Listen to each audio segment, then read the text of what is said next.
అంతవరకు నాకేం తెలియదు. ఆ తర్వాత గురువు గారు ఫిబ్రవరి 6 వారి దేహం సాధించారు. నాకు సమాధి వచ్చిన తర్వాత గురువు గారు కొంచెం కూడా లేదు. తర్వాత పెద్ద స్వామి చంద్రశేఖరేంద్ర సరస్వతి స్వాముల వారు నీకు దేహం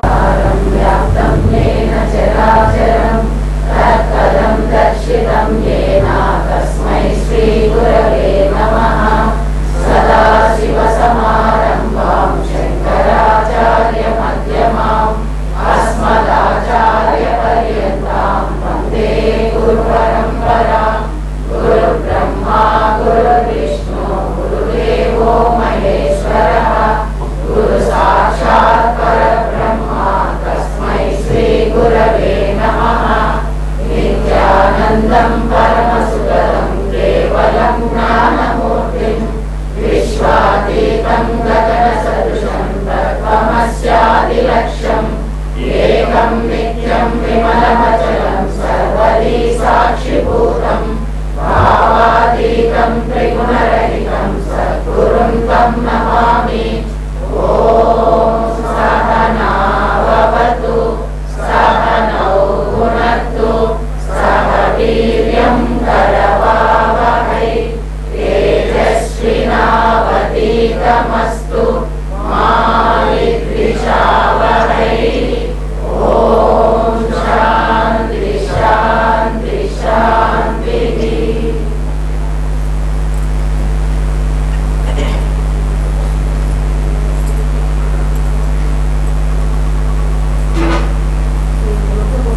గురుగారి పాదపద్మములకు శతకోటి వందనములు. శ్రీ బొమ్మగండి లక్ష్మీ నరసింహమూర్తి గారి గురుగారి పాదపద్మములకు శతకోటి వందనములు. శ్రీ సద్గురు స్వామి రామ్నాథ్ గురు గారి పాదపద్మములకు శతకోటి వందనములు. శ్రీ సద్గురు భానుమతమ్మ గురువు గారి పాదపద్మములకు అనంత కోటి వందనములు.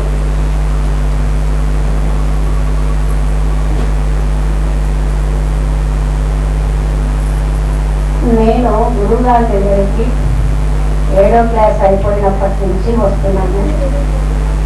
అప్పటి నుంచి వింటున్నదంతా కూడా ఏది సత్యం ఏది అనిత్యం ఈ 2 మాటలే వింటున్నాను. అంటే నేను గురువుగారి దగ్గరికి వచ్చిన తర్వాత అవి విన్న తర్వాత ఏ గురువుగారి పాటలు కూడా ఇప్పటి వరకు కూడా వినలేదు.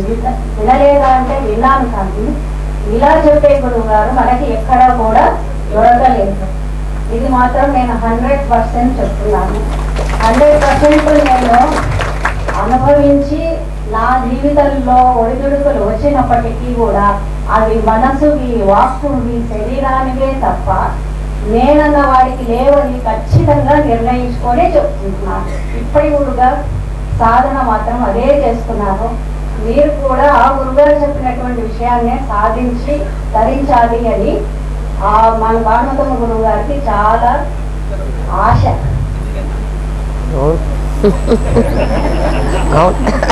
కరెక్ట్. కానీ ఇన్ని ఏళ్ళ నుంచి చెప్పుకుంటున్నప్పటికీ మన దృష్టికోణం మారలేదు అంటే ఇప్పుడే చెప్పారు కదా, సుధా కూడా చెప్పారు, అమ్మగారు కూడా చెప్పారు. మరి మన స్వభావము మన బిహేవియర్ అదంతా మార్చుకోకపోతే అసలు ఈ విద్య మనకు వంట పట్టాలి. ఇది కూడా 100%. ఆ తర్వాత జన్మలు ఎత్తుకుంటూనే ఉండాలి. అట్లా చేయటం ఎంతవరకు సమంజసమో ఆలోచిస్తాం.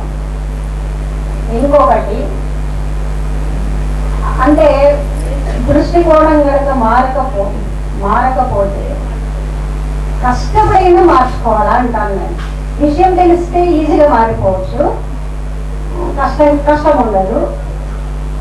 ఎంతో మంది మనం చెక్ చేస్తున్నారు కదా అన్న విషయమైనా గుర్తు పెట్టుకుంటే ఎక్కడికక్కడ సైలెంట్ అయిపోతారు కదండి. నిజంగా చెప్పండి, గురువుగారిని చూడాలి అనుకుంటున్నప్పుడు కళ్ళు మూసుకుంటే కనిపించరా? ఎందుకు మేడపైకి ఎక్కిపోవాలా? ఏదైనా కష్టం వస్తే లోపలే గురువుగారు ఉన్నారు కదా అంటే సాధారణమైన గురువుగారిని కలిసి చెప్పుకుంటే నేను గ్రేట్ అని ఫీల్ అవుతున్నాం మనం అందరం కూడా. అట్లా ఉండకూడదండి. గురువు అంటే ఆధ్యాత్మికంలో లోపల మననం చేసుకునే సైడ్ మాత్రమే ఉండాలి. బయటికి మన బిహేవియరు వాళ్ళకు ఎన్నో ఎన్నో ఉంటాయి. అవన్నిటినీ కూడా మనము ఊరికి ఇబ్బంది పెడితే కూడా ఎంతవరకు అది కరెక్ట్ చెప్పండి. అంటే ఇప్పుడు విడదీసుకుంటే రేపటి నుంచి కూడా గురుగారి దగ్గరికి కూడా వెళ్ళకూడదు అని మనం నిర్ణయించుకున్నాం. అలాగా చెప్పిన పాఠాన్ని మనం లోపల అన్వయం చేసుకొని అలా ఉండిపోవడానికి మనం సంసిద్ధులం కావాలి చెప్పాలంటే. అంటే ఈరోజు గురుగారు చెప్పిన విషయాలే నాకేం కొత్తగా అంటూ ఏమీ రాదు అసలు చెప్పాలి. ఆ విషయాలనే మనం చేసుకుందాము, ఎలా ఆలోచించుకుందామో చెప్పుకుందాము. ఏదైనా నేను తప్పుగా మాట్లాడి ఉంటే గురువు గారు నన్ను సరి చేస్తారు అని నేను అనుకుంటున్నాను. దృష్టి జ్ఞానమయం కృత్వ పశ్చేత్ బ్రహ్మమయం అని ఇది ఒక సెంటెన్స్. ఇది సూత్రం నిజంగా చెప్పాలి. ఏం వాళ్ళకి చూడలేదా అని చెప్తున్నా. దీంట్లో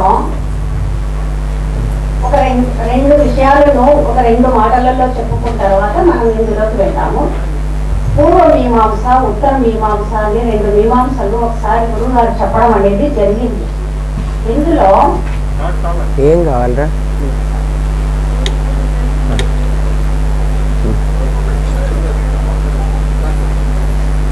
ఇందులో పూర్వ మీమాంసలు అంతా కూడా ఇక్కడే డిసైడ్ కావాలి. 2 విద్యలు ఉన్నాయి. పూర్వ మీమాంసలు అంతా కూడా ఏం చెప్తారు అని అంటే చెప్పమ్మా.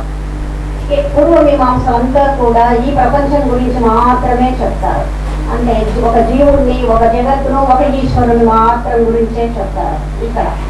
అందులో పూజలు ఉంటాయి, పునస్కారాలు ఉంటాయి, నోములు ఉంటాయి, వ్రతాలు ఉంటాయి, వేద మీమాంస అంటారు. అవన్నీ కూడా ఎక్కడికి పోయినా మనకు దొరుకుతాయి. అవన్నీ కూడా ఒక మాల్ ఉంటుంది కదా, ఆ మాల్లోకి పోతే నేను డబ్బులు ఇస్తే దొరికినట్టుగా దొరుకుతాయి. మంత్రం కానీ, తంత్రం కానీ, భక్తి కానీ, తర్వాత పుష్కర యాత్ర, తీర్థయాత్ర మొత్తం ఇవే. ఇవన్నీ ఆల్రెడీ మనం వాటిలోనే ఉన్నాం కదా.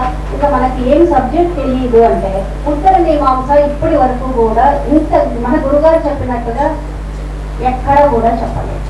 ఆ ఉత్తర మీమాంసలో అసలు మొదలు పెట్టడమే. ఇక్కడ మంత్రం ఉంటుంది, ధర్మం ఉంటుంది, అన్ని భోగాలు అన్నీ ఉంటాయి.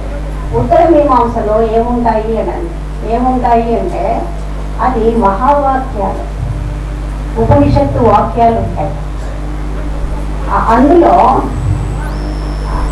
ఆ మహావాక్యాలు తత్వమసి, అహం బ్రహ్మాస్మి, అయమాత్మా బ్రహ్మ, ప్రజ్ఞానం బ్రహ్మ. చూసారా? నేహనా నాస్తి కించనః సర్వం కల్విదం బ్రహ్మ.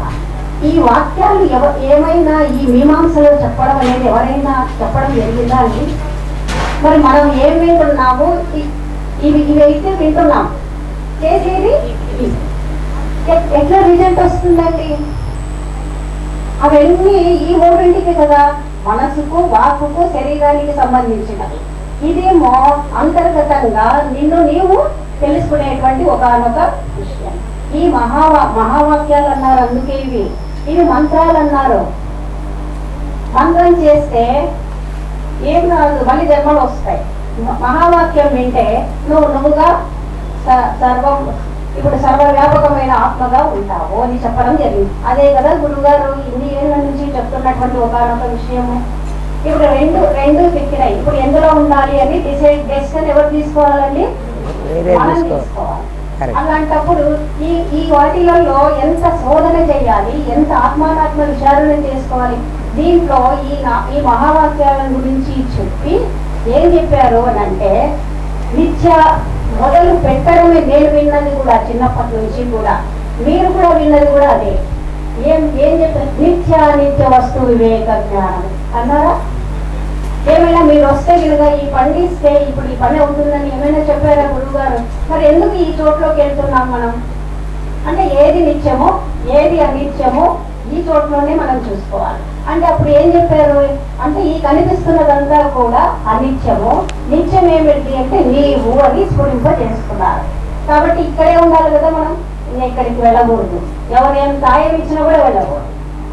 వెళ్ళటం లేదు, ఎందుకంటే ఇక్కడే ఉన్నాం కదా. కానీ ఆచరణలో లేదు అని అంటున్నారు గురువు గారు.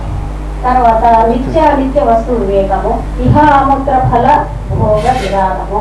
అంటే ఈ లోకంలో లభించినటువంటివి కానీ పై లోకంలో లభించేటివి కానీ అన్నీ కూడా విరాగము అంటున్నప్పుడు అవి ఎక్కడ లభిస్తాయి? ఇక్కడ లభిస్తాయి. గురువు గారు వద్దంటున్నారు. వద్దని నువ్వుగా ఉండడానికి ప్రయత్నం చేయి. వాటి గురించి చాలా సాధన కూడా ఎన్నో విధాలుగా చెప్పడం అనేది జరిగింది. క్షమాది షట్క సంపత్తి. క్షమాది షట్క సంపత్తిలో మనం దమమే సరిగ్గా నిగ్రహించలేకపోతున్నాం. అంతరేంద్రియ నిగ్రహం అసలే లేదు. అందుకే కదా సార్కి గురుగారి దగ్గరికి పోయి ఏమో చెప్పుకోవాలనుకుంటున్నాం. ఆ రెండు ఉన్నాయండి. అంటే నేను ఆత్మగా ఉంటే వాడితో నాకు అవసరమే లేదు. అంటే డెసిషన్ తీసుకుందాం ఇప్పుడే. ఎందుకంటే గురువు గారు ముందరనే మనం నిర్ణయం చేసుకోవడం గొప్పగా ఉంటుంది కదా. కాబట్టి ముముక్షత్వం అంటే ముక్తికి ఎలాగా నువ్వు ఆ సాధనను ఎలా ఉంటావు, ముక్తిలో ఉన్నావు ఇప్పుడు చెప్తున్నారు చూడండి. ఇవి ఈ రెండిట్లో నువ్వు ఈ వైపు ఉంటావా, ఈ వైపు ఉంటావా? చెప్పండి. గురుగారు ఉండరనే మనం చెప్పాలి. అట్లాంటప్పుడు ఈ మనసు, వాక్కు, శరీరంతో చేసేటువంటి వాటితో నాకు అవసరం లేదు అంటే నీ దేహాన్ని ఎందుకు తీసుకోవాలి? ఇక్కడే ఉండి మనం ఆలోచించుకోవచ్చు కదా. అంటే ఇప్పుడు ఈ నిర్ణయం చేసేసుకున్నాం మనం. ఇంకా ఇప్పుడు ఇందులో నిమిషం మాట్లాడుకుంటూ ఎట్లా సాధన చేసుకొని నేను ఎలా ఉన్నానా అని మనం అందరం గురువు గారికి ఈరోజు నిరూపించుకున్నాం. అది చెప్తున్నాను. త్రికరణ చూడండి ఎంత చక్కగా చెప్పారు. త్రికరణాలతో చేసేది కర్మ. ఏవైపు వేయాలండి? త్రికరణాలు అంటే మీ దగ్గర ఉన్నాయి, నా దగ్గర ఉన్నాయి, అంతేనా? మనస్సు, వాక్కు, శరీరం. ఈ మూడింటిలోనే కదా ఇందాక పొద్దు నుంచి డిస్టర్బెన్స్ వస్తే సుందర్ కూడా మనకు అందరికీ చెప్పింది. అంటే మనసులో అన్నమాట నాకు చెప్తారా, నేనెందుకు చేయాలి అనేటువంటిదే కదా. అంటే ఆ మూడింటిలో ఆ పని గురువు గారు చెప్పిన విషయం చేసేస్తే నేనుగా ఉంటాను కదా. ఆ ఇంద్రియాలకు అప్పచెప్పి ఆ పనులు చేసి నేనుగా అక్కడ ఉండి కూర్చొని చేస్తాను కదా అన్న డెసిషన్ తీసుకోవచ్చు కదా. అంటే ఇప్పుడు అది చేయలేదు అంటే మన వరకు మనకు ఎక్కువ ఉంది అన్నమాట. అంటే గురువు గారి దగ్గరకు వచ్చిన తర్వాత నీళ్ళల్లో దుంకమన్నా దుంకాలండి, లేకుంటే ఇక్కడి నుంచి వెళ్ళిపోవచ్చు.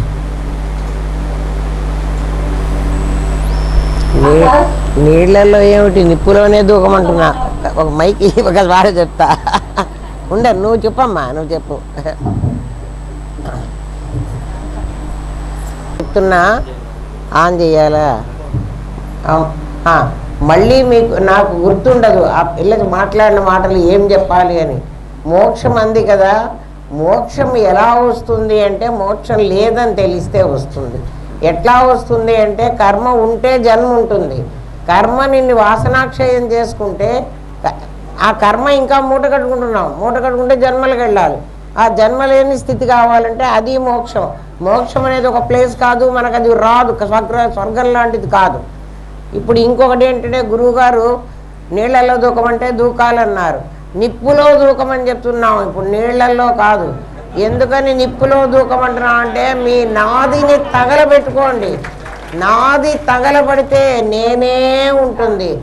నాది ఎప్పుడైనా తగలబడాలి. ఎప్పుడో జమ్మి చెట్టు కింద నాదినే తగలబెడుతున్నారు, వెళ్ళి చూసి రండి కావాలంటే. ఈ నాదిని ఇప్పుడే తగలబెట్టండి. ఎక్కడ నిప్పు ఉంది అంటే ఆత్మాగ్ని అనేటువంటి నిప్పులో తగలబెట్టండి. అది మీ దగ్గరే ఉంది. నాది అని రాగానే నిన్న మేము పని చెప్పామనుకో, నాకు ఈ పనులు ఉన్నాయి, నేను చేసుకోకపోతే ఎట్లా, నాకు వ్యాపారం ఉంది, నాకు అంగడి ఉంది అని అనుకున్నావు అనుకో, అంటే నాది వైపు మొగ్గావు. నాదిని నేనులో తగలబెట్టు. ఒకసారి ఎప్పుడో నేను పాఠంలో కూడా ఈ మాట చెప్పాను. వాళ్ళెవరో క్లాస్కి వెళదాం అనుకుంటే వద్దులే అని అనుకున్నా. అట్లా క్లాస్కి వెళ్ళకుండా ఉంటే ఏమవుతుంది, మన వ్యాపారం పోతుందేమో, మనం అంగడి పెట్టుకొని ఉన్నాం కదా అని.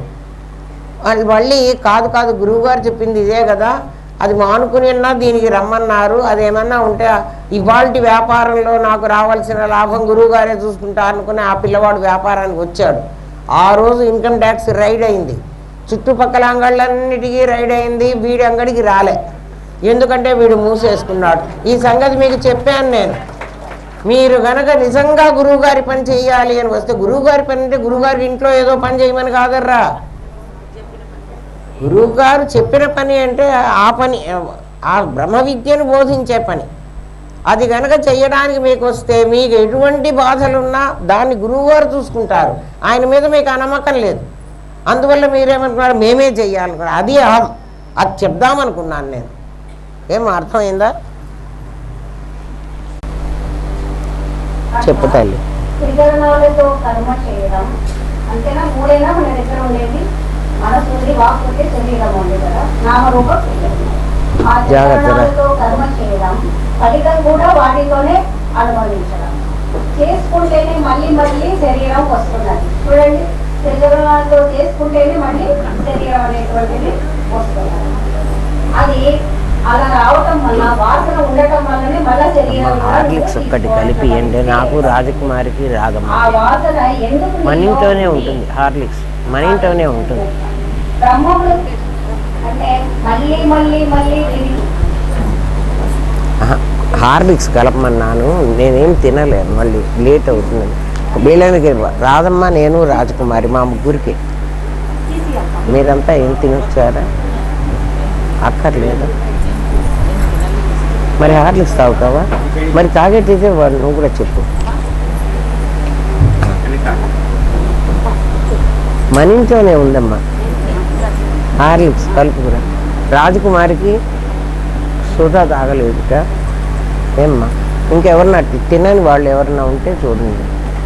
నువ్వు చెప్పమ్మా, ఎందుకంటే నేను షుగర్ డౌన్ అవుతోంది. మనకు ఫోన్ ఎక్కడుందో అది చెప్తుంటుంది.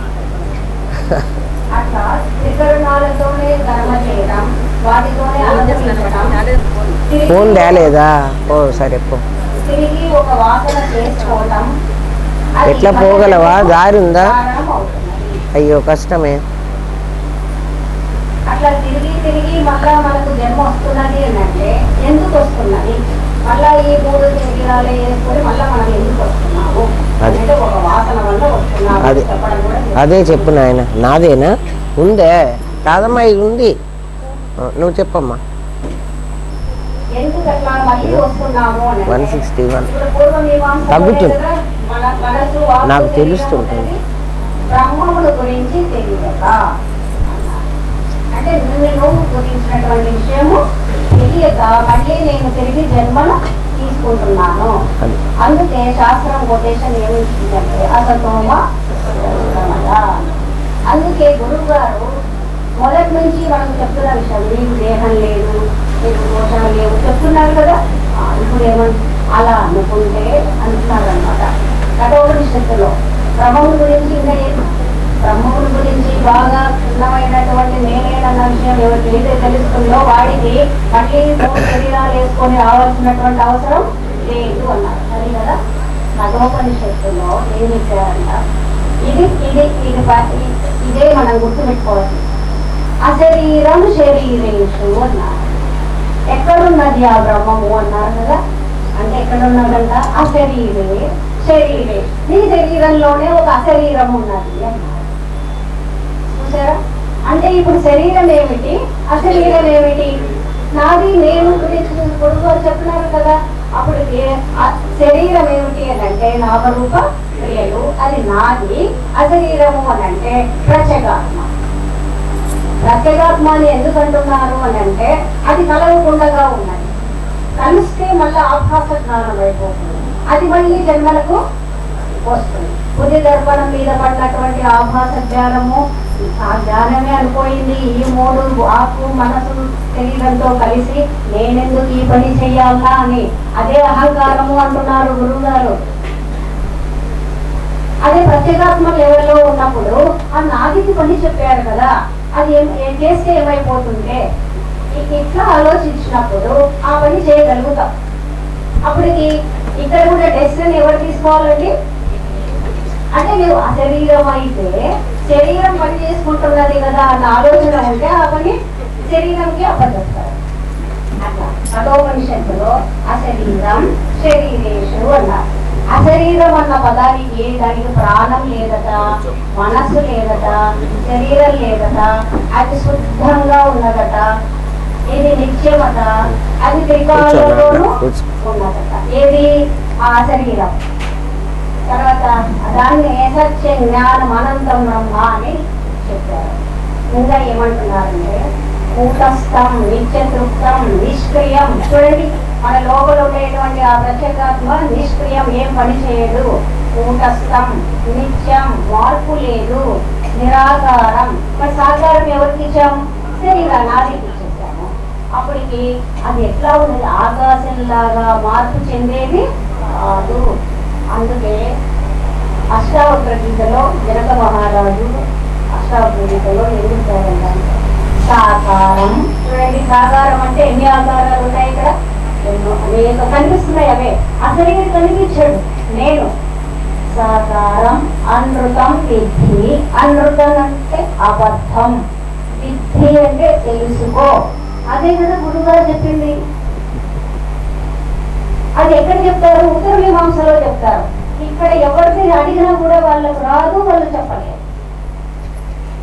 సాకారం అనృతం విద్ధి నిరాకారంతో నిశ్చలం. చూడండి, నిరాకారమేట నిశ్చలం. అది కదా నేను. నిరాకారంతో నిశ్చలం ఏతత్ తత్వోపదేశేన నా పునర్భవ సంభావ. ఇప్పుడు గురువు గారికి మనందరం చప్పట్లు కొట్టాలి. ఎందుకని? నిరాకారంతో నిశ్చలం ఏతత్ తత్వోపదేశేన. ఏ తత్తునైతే నువ్వు గురుగారి చేత తత్వోపదేశం చేయించుకుంటావో నా పునర్భవ సంభవ. నువ్వు పుట్టవు, మళ్ళీ నువ్వు పుట్టవు. ఇప్పుడు ఈ వాక్యము మీకు పురాణాలలో గాని, భక్తిలో గాని, ధ్యానంలో గాని ఎక్కడా ఉండదు, ఎక్కడా లేదు. తీర్థయాత్రలలో గాని ఈ పదము ఎవరైతే ఒకరు చెప్పరు. మరి అలాంటి విషయాలు మనం వింటూ మళ్ళీ ఇందులోకి వస్తే ఎలా ఉంటుందండి? అసలు ఏం బాగుండదు. సాకారం మళ్ళీ కావాలంటే ఇక నేర్చుకుంటున్నా వస్తుందేమో మనకు ఆ పదాలు. గురువు గారు కష్టం సంస్కృత అర్థం లేదని కూడా చెప్తున్నారు.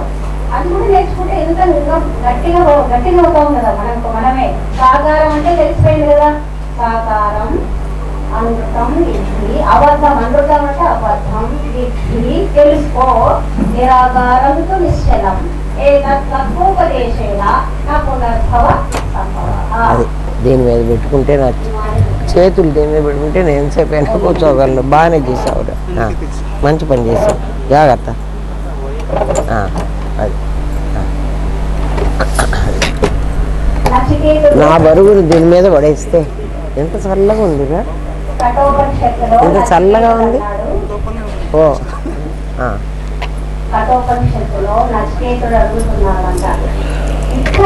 కొంచెం కిందికి పెట్టు, కొద్దిగా కిందికి పెట్టు, కొంచెం చెప్పమ్మా. కఠోపనిషత్తులో నచికేతుడు అడిగాడు. ఏమడిగాడు అని అంటే చాలు, ఓ యమధర్మరాజా అన్నాడు. అంటే గట్టిగా పిలుస్తున్నాడు. ఓ యమధర్మరాజా, నాకు ధర్మం చెప్పొద్దు. చూసారా? అంటే నాకు ధర్మం చెప్పొద్దు. యమధర్మరాజును ప్రశ్నిస్తున్నాడు నచికేతుడు. ఓ యమధర్మరాజా, నాకు ధర్మం చెప్పొద్దు, అధర్మం చెప్పొద్దు, కర్మ అసలే చెప్పొద్దు, భూత భవిష్యత్తు వర్తమాన కాలాలలో ఏం జరుగుతున్నాయో నాకు వద్దు అంటున్నాడు. మనము ఎవరైనా అక్కడ ఒక చెయ్యి ఏం అక్కర్లేదు సార్, అన్నీ నేను వండుకున్నా. వాళ్ళు బ్రాహ్మణులు వస్తే వాళ్ళ కోసం కావాలి, నాకు అక్కర్లేదు. ఆ చెట్టు కింద ఒక చిన్న పెట్టుకొని ఒకడు ఏదో గడ్డం పెట్టుకొని అది ఏమని చేయి చూస్తే చెప్తాము అని చెప్తే ఎంత మంచిగా చూస్తాం. అట్లా పోతాం. ఈయన నచికేతుడు ఏమని చెప్తున్నాడు? నాకు భూత భవిష్యత్తు వర్తమాన కాలాలలో ఏం జరుగుతుందో కూడా నాకు అక్కర్లేదు. అంటే ఎనగ జరిగినది ఇప్పుడు ఏం జరుగుతాయో, రేపు పొద్దున ఏం జరుగుతాయి, వాళ్ళు ఇంకా 80, 90 ఏళ్ళు వస్తే ఈ శరీరం పోతుంది. ఏం చూపిస్తాం చూపిస్తున్నాం. పోతుందని నీకే తెలుసు, పోతుందని నీకే తెలుసు. అదే కదా. ఏంట్రా క్లాత్ వేస్తావా?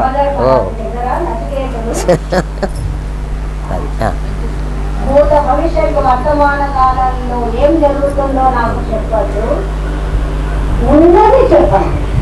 ఏముందో చెప్పండి. అది బ్రహ్మం అంటున్నారే, అది సిద్ధం అంటున్నారే. చూసారా? దాని పేరు బ్రహ్మమట, దాని పేరు సిద్ధం అంటారు. అంటే ముందే ఉన్నదట, అది వస్తు సిద్ధమని కూడా ఎవరో అక్కడంతా వాళ్ళంతా మాట్లాడుకుంటున్నారట. అది కన్నా తెలుసుకుంటే బ్రహ్మవి బ్రహ్మైవ భవతి. ఏమండి ఎంత పెద్ద పోస్టర్ ఇది నిజంగా చెప్పాలి అని. ఇది చిల్లర వాళ్ళకు చిల్లర దేవుళ్ళకు మొక్కుకుంటూ ఉన్నాం మనం అంటాం. చాలా బాగా చెప్తున్నావు తల్లి. వాడెవడో నన్ను అడిగాడు, మీలాగా తెలిసిన వాళ్ళు ఒక్కళ్ళన్నా ఉన్నారా అని. ఈ వీడియో పెట్టేసేయరా, మా వాళ్ళందరికీ ఇది తెలుసు అని చెప్తా కదా. తెలుసా? కాచాయనికి ఒక్కదానికే తెలిసిందే. అందుకని అడిగారు నన్ను అమెరికాలో. చాలు తల్లి, నాకు చాలా సంతోషం. ఇవాళ పెద్ద గిఫ్ట్ ఇస్తున్నావు.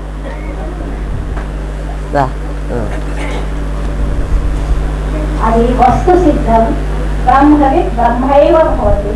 గుర్తించు అన్నారు అంతే. దాన్ని కర్మతో చేసేది కాదు, ఒక మంత్రం చేస్తే అది తెలిసేది కాదు. సరే, ఏదైనా గిఫ్టిస్తే తెలిసేది కూడా కాదు. మరి ఎలా గుర్తించాలి? గుర్తించు అని. ఆల్రెడీ భోజనం తయారు అన్నట్టుగా అక్కడ ఉన్నది గుర్తించు అన్నారు. అట్లాగట అది ఇంకా అది బృహత్. చూసారా ఆ పదాలే ఎంత నిజంగా అండి. ఒక ఆలోచనకు ఒక జీవత్వం వచ్చిందని గురువుగారు ఎన్నోసార్లు చెప్తున్నారే. బృహత్ అని ఒక్క ఆలోచన చేస్తే ఎంత పెద్దవాడే నేను అన్న ఆలోచన రాదా అండి? అదే కదా మనం చేయాల్సినటువంటిది. బృహత్ అంటే పెద్దది. నేను ఇప్పుడు చిన్నవాడిని కాదు. బ్రహ్మణత్వాత్ అన్నారు. అంటే బృహత్ అంటే పెద్దది. పెద్దదైన దాంట్లోనే అన్ని లోకాలు, బ్రహ్మాండ భవన భాండాలన్నీ నా లోపలికి వచ్చేస్తాయి. అసలు మన ఇల్లు ఎంత ఉంటుంది? 8 గజాలు అంత చుట్టూ అంత కొట్టేసుకుంటే ఉంటుంది కదా. ఆ చిన్న ఇంట్లోకి ఎన్ని వస్తువులో పెట్టగలిగినప్పుడు సాకారమైన వస్తువులు పెట్టగలిగినప్పుడు ఈ నిరాకారమైనటువంటి బృహత్ అంటే అంత పెద్ద దాంట్లోకి గోళాలు, నక్షత్రాలు, అండపిండ బ్రహ్మాండాలన్నీ దాంట్లో బ్రహ్మణత్వాత్ అన్నారు. బృహత్ అంటే పెద్దది, బ్రహ్మణత్వాత్ అన్నారు. బర్హణత్వాత్ అన్నారు. దాని లోపలే అన్ని కూడా నలిగిపోతూ ఉంటాయి, మళ్ళీ అవే వస్తూ ఉంటాయి అన్నారు. బర్హణత్వాత్ ఇది బ్రహ్మమట.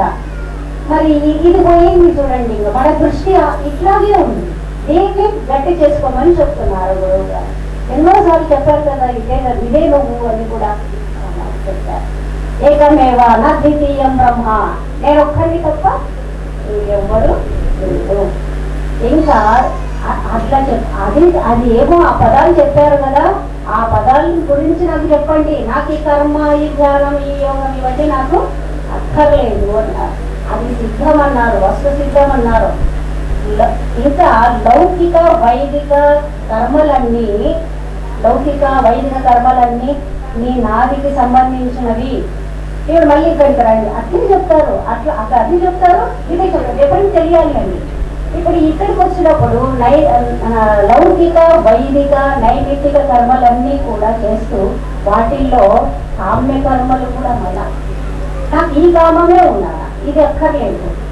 అలాంటివన్నీ కూడా త్రికరణాలతో కర్మ చేస్తే కర్మ చేసేటివి ఆ మూడే, కర్మ అనుభవించేటివి ఆ మూడే తప్ప నేను కరుణమ్మ నిద్రపోతాను.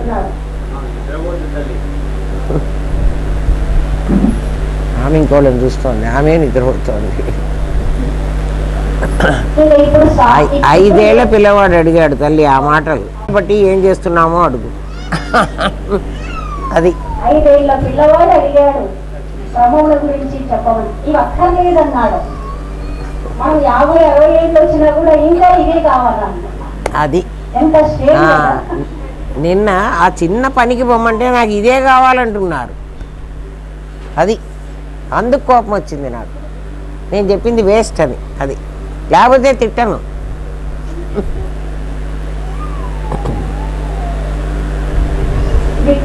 ఇప్పుడు మళ్ళీ ఇక్కడికి వస్తాం. ఇక్కడ ఏమున్నాయి? నామ రూప నాదికి సంబంధించినది కదా. ఇక్కడ వికల్పము ఇప్పుడు సాధనంగా లోపలికి వెళ్తున్నాడు. వికల్పం అనేటువంటిది ఎక్కడ కలుగుతున్నది? నీ మనస్సులో. ఆ మాట చెప్తారు. అంటే వికల్పం చెందుతున్నది అన్నమాట. అంటే అవి చూడాలా, అవి చెయ్యాలా, నాకు డబ్బులు. వికల్పం అనేటువంటి ఇంకా సూక్ష్మంగా ఒక్క మాటతో చెప్పాలి అని అంటే మనసు ఉంది కదా, దాంట్లో వికల్పం ఏం కలిగింది? ధనేష, ధారేష, పుత్రేష. వాటి గురించి, ధనాన్ని గురించి ఎక్కువ ఆలోచించటం, భార్యల గురించి ఎక్కువ ఆలోచించటం, పుత్రుల గురించి ఆలోచించడం కూడా వికల్ప బుద్ధి అన్నారు. అప్పటికి నిర్వికల్ప బుద్ధి ఉందా మనకేమైనా? ఎందుకు లేదనుకున్నాం? నీ మనస్సు ఈ మూడింటినే ఎప్పుడు ఇట్లా డివిజన్ చేసుకుంటే మనకు సబ్జెక్ట్ కూడా చాలా ఈజీ అవుతుంది. కాబట్టి మనసుతో ఏం ఆలోచించినా కూడా అది వికల్ప బుద్ధి అని కూడా చెప్పారు. ఇప్పుడు అక్కడ చూడండి, అక్కడ వికల్పం అని నువ్వు ఎందుకు చెప్తున్నారు అంటే ఆ మనసు అక్కడ జీవ, జగత్, ఈశ్వర అని 3 వచ్చాయి. ఆ 3 కూడా చీకటి అన్నారు. మరి వెలుగుని ఎక్కడ ఉందండి? ఇప్పుడు ఒక జీవుడు వచ్చాడా, ఒక జగత్ వచ్చిందా, ఒక ఈశ్వరుడు ఉన్నాడా? ఆ 3 ఉంటే చీకటి అన్నారు. అది ఇంకా అర్థం కావాలంటే ఇంకా కొంచెం మాట్లాడుకుంటే అర్థమవుతుంది అంటున్నారు. అప్పుడు నామరూప క్రియలన్నీ కూడా చీకటి, జగత్తు చీకటే, అందులో చేసే పనులన్నీ చీకటి. వెలుగు ఏమిటి అంటే నేను ఇక్కడ ఇందాక చెప్పారు కదా, శరీరేషు అన్నారు కదా, అది వెలుతురు. నువ్వు ఈ చీకటి ఈ వెలుతురు అనుకుంటున్నావు, ఈ వెలుతురు అయితే ఇంకా ఏమంటున్నాడు అని అంటే దోషమంతా కూడా నామరూప క్రియలే. ఆ మాటలో చెప్పారు. ఇంకా ఏమంటున్నాడు? ఈ చీకటిలో పడి జన్మ వస్తుంది, దుఃఖం వస్తుంది, నాకు కావాలన్నటువంటి ఆలోచనలు కలుగుతున్నాయి, ఇంకా ఎంత సంపాదించుకోవాలన్నటువంటిదంతా వికల్ప బుద్ధితో నువ్వు ఆలోచిస్తున్నావు. మరి వికల్ప బుద్ధితో ఎప్పుడు ఇదే ఆలోచిస్తున్నాను కదండి, ఏం చేయాలి? నిర్వికల్ప బుద్ధి పెట్టుకో. నిర్వికల్పం అంటే నేను అభావం పెట్టుకో అంటున్నారు. ఆ భావం పెట్టుకుంటే ఆ దోషం నివృత్తి అవుతుంది.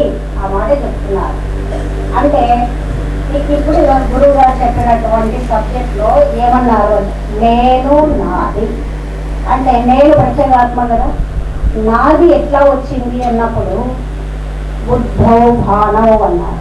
నీ బుద్ధి మీద ఆ పరమాత్మ యొక్క కాంతి పడి, దాన్నే కదా చిదాభాస జ్ఞానం అన్నారు. అదే మిథ్యా జ్ఞానం కూడా అన్నారు. అది మెల్లిగా ఆ జ్ఞానం ఏం చేసింది అని అంటే ఆలోచిస్తోంది. నామరూప క్రియలు ఎట్లా వచ్చినాయి? ఆ మిథ్యా జ్ఞానంతోనే కదా. ఆ జ్ఞానము పంచకోశాలలో అంతా కూడా బాగా తాదాప్యం చెంది బుద్ధి ఉందా అండి? అందరికి ఉంది కూడా మనకి బుద్ధి దర్పణం మీద పరమాత్మ యొక్క చైతన్య కాంతి పడిందా లేదా? పడకపోతే ఇట్లా తలకై ఊపం పడింది. కాబట్టి ఆ జ్ఞానం ఏం చేస్తుందో ఇప్పుడు చెప్తున్నారు. ఆ జ్ఞానం తాదాప్య ఇక్కడ ఇంకొకటి ఫైనల్, తాదాప్య దోషం నాకు లేదు అని ఎవరైతే నిర్ణయించుకుంటాడో వాడు వ్యాపిస్తాడు. అప్పటికి నా బుద్ధి దర్పణం మీద పడినటువంటి ఆ ఆభాస జ్ఞానము అన్నమయ కోశంతో తాదాప్యం చెంది నేను చస్తాను, నేను పుడతాను. అది తాదాప్యమేనా కాదంటారా? అంటే ఎప్పుడైనా ఎవరైనా చావులు చూసినప్పుడు మనకు అబ్బా వాళ్ళు చచ్చారేమో, నేను కూడా భయం కూడా పొందుతున్నాను. అంటే నీ బుద్ధి దర్పణం మీద పడినటువంటి ఆ ఆభాస చైతన్యము భయపడిచ్చేటట్లు చేస్తున్నది. దాన్నే తాదాప్యము అన్నారు. ఆ తాదాప్యం ఇంకా బాగా అర్థం కావడానికి అదే ప్రాణమయ కోశంతో తాదాప్యం చెంది ఆకలి తప్పులు చెప్పారా లేదా? ఎందుకో ఏమో ఏం తెలియదే ఉన్నట్టున్నారు. ఎందుకు అంటే మాకు తాదాప్యం లేదు అంటే అక్కడ ఆ ఆభాస చైతన్యము మనోమయ కోశంతో తాదాప్యం చెంది సంకల్ప వికల్పాలు. అదే నేను అహంకారం అదే. ఆ తర్వాత ఆ బుద్ధి ఆ దర్పణ మీద పడినటువంటి ఆభాస చైతన్యము విజ్ఞానమయ కోశంతో తాదాప్యం చెంది అవుతున్నది. అదే చైతన్యము ఆనందమయ కోశంతో. అమ్మా ఇప్పుడు ఆ అమ్మాయి చెప్తున్నది చాలా కరెక్టు. ఏదన్నా ఒక పని చెప్పంగానే రంగనాథ్ నాకు వెంటనే ఫోన్ చేసి, అమ్మ అందరూ మీ దగ్గర పాఠం వింటారు, అందరూ మీ దగ్గర మేము శిష్యులమని ఉంటారు, కానీ పని చెప్తే ఎవ్వరు చేయరమ్మా, ఒట్టిగా మాటలు చెప్తారు. ఎందుకంటే గిన్నెలు తీసుకుని గిన్నెలు ఇచ్చేది క్లాస్ అప్పటికి ఇదంతా కొంచెం శుభ్రం చేయించమని అట్టాడు చిన్న పని కూడా ఎవరు చేయరు. అందుకే రంగనాథ్ అరుస్తుంటాడు, ఒక్కళ్ళు కూడా చెయ్యరమ్మా అంటాడు. ఇప్పుడు ఆ అమ్మాయి చెప్తోంది చెయ్యక్కర్లేదు, ఈ పని మనం ఎందుకు చెయ్యాలి అని అనిపించినప్పుడు అదే మనస్సులో సంకల్పం. అది అనిపించగానే అరే నేను ఆదిలో ఉన్నానేమిటి, నేనులోకి ఎందుకు వెళ్ళటం లేదు అని అనుకుంటే అయిపోయింది. పని చేస్తారు, ఒట్టిగా మాటలు చెప్తారు, ఈ శరీరం ఒట్టి ఉపకరణం అమ్మా అని. అవసరం వచ్చినప్పుడు అది ఇప్పుడు చెప్తోంది కదా, నీ సంకల్ప వికల్పాలు ఏమిటి, ఏం చేస్తుందో నీ మనస్సు నీ నాదినే కరెక్ట్ అంటుంది, నీ నేనుకు దగ్గరికి వినమంటుంది. విన్నంతసేపే ఆ గేటు దాటిపోయినావంటే నాదిలో ఉండు, నేనులో ఉండవాకంటుంది. అర్థమైందా? అందుకని రంగనాథ్ ఆ మాట అంటున్నాడు. ఏమంటున్నాడు? అందరూ మీ దగ్గర వింటారమ్మా, పని చెప్పినప్పటికీ ఒక్కళ్ళు రారు, వాళ్ళు చెయ్యరు అంటాడు. నిజంగా కూడా అంటే చేసేవాళ్ళని నేను అంటలేదర్రా, చెయ్యని వాళ్ళకే తగులుతుంది. ఎవరెవరు చేయటం లేదో వాళ్ళకే అర్థమవుతుంది. మాకు వీలు కాదు, మాకు చాలా పనులు ఉన్నాయి అంటే ఎవరికి పనులు లేవా? అందరికీ సంసారం ఉంది. నాది కన్నా దానికి సంసారం ఉంటుంది, ఉండకుండా ఉండదు. నేనుకి ఉండదు, నేనుకు సంసారం లేదు, ఎందుకంటే వాడు ఒక్కడే ఉన్నాడు. అదే చెప్తోంది ఇప్పుడు. నీ మనస్సు ఎక్కడెక్కడ ఉంటుందో నువ్వు టెస్ట్ చేసుకో, నీకు అర్థమవుతుంది నువ్వేం మాట్లాడుతున్నావో. రంగనాథ్ మళ్ళీ ఆ మాట అనేటట్లు చేసుకోవకండి చాలు. ఏం పనైనా చెబితే అది కష్టమైందైతే సరే మీరు చెయ్యొద్దు. ఇదిగో ఈ కష్టం ఉంది నాకు, నేను బయటికే వెళ్ళలేను, లేకపోతే నేను ఆటోల్లో వెళితే నాకు ఇబ్బంది, నాకు కారు పెడితే వెళతాను, అట్లాంటివి ఏమైనా ఉంటే చక్కగా వినండిరా, చాలా బాగా చెబుతున్నావమ్మా.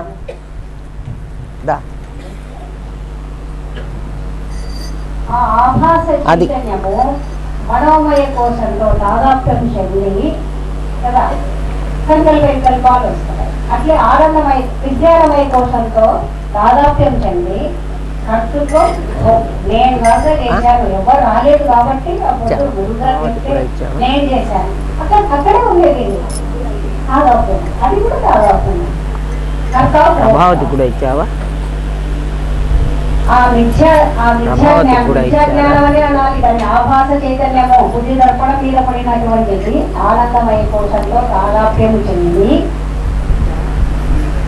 సుఖ సుఖాలు వస్తున్నాయి. ఇప్పుడు ఎంత నేర్చుకున్నామంటే దీంట్లో మనం అన్ని కోశాలతో ఈ బుద్ధి దర్పణం మీద పడినటువంటి ఆభాస చైతన్యము తాదాప్యం చెంది కర్త భోక్త అలా అవుతున్నది అన్నట్టు. అంటే అన్ని కోశాలకు తాదాప్యం ఉంది. ఆ తాదాప్య దోషము ఉంది అని నువ్వు అనుకుంటున్నావు, కానీ గురుగారు ఇక్కడ కీలకం పెట్టారు.